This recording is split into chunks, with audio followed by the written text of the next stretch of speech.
than the mortal heart. So much of the city is our bodies, places in us old light still slants through to, places that no longer exist but are full of feeling, like phantom limbs. Even the city carries ruins in its heart, longs to be touched in places only it remembers.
Landscape is passing. My grandfather was the first to build his house during the evening. This was wild, rich. My grandmother a garden. Everything from the kitchen went into the garden except lemons and oranges, the soil already too acid for roses to grow. Now the sounds are gone, and the landscape is passing into language. A cement canal directs the river, and only the high school carries the name Groenvlei. Few people remember the sounds of night as frogs and silence.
The call.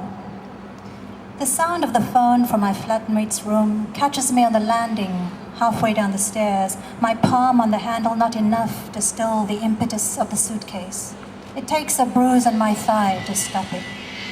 From the box of things to give away, signs I was once here, I grab my phone, plug it in the passage, and sit on a stack of phone books stacked against the wall.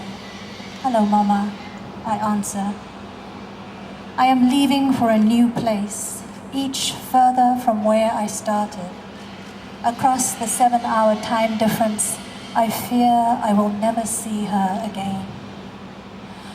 I want to say out loud I am losing a center to which I can return, but do not.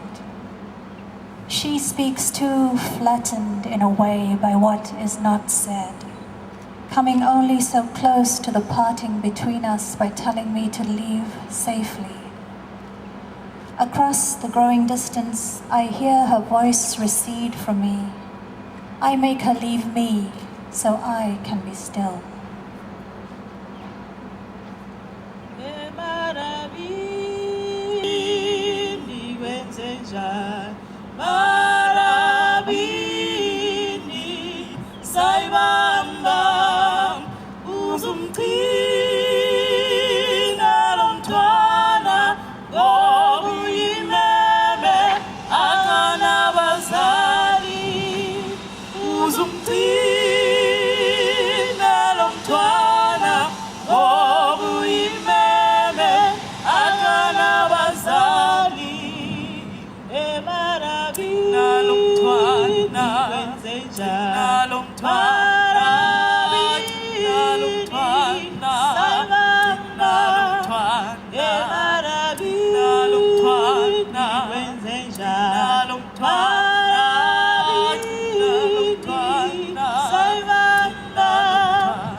Contemporary architecture.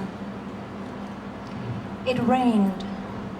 I left my shoes outside because there's no mat to permit a polite rasping of mud. But there are places where you take your shoes off at the door. I watch the cat calibrate the distance between the man I love and me, find the exact midway point between us. In choosing where to lie, she practices a kind of architecture.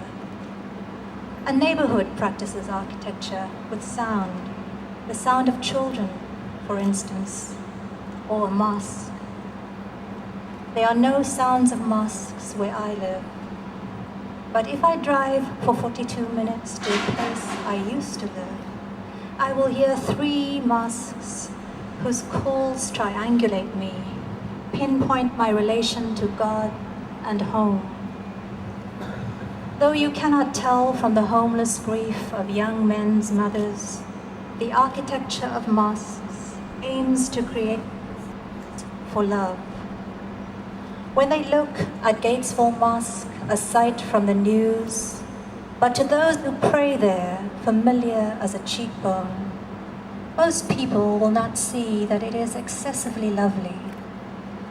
To the outside eye, the blue-domed mosque marks a strange presence. But to the hungry inside eye, its beauty grants a place in the world. You can read in bricks and light a numinous philosophy of proportion and repetition, a pattern based on the size of a single dot in relation to the height of the first letter of the Arabic alphabet can blossom into infinity. A mosque in Konya, Turkey, built in the 13th century, is known for its roof, a necklace of tiles suspended by breath. In its center is a hole that threads its patterns into the intricate sky. Where is the center and where the end point of its space? One day, while the Prophet was praying, a cat settled on the warm bed of his robe and started to give birth. He did not move until she was done.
intersection.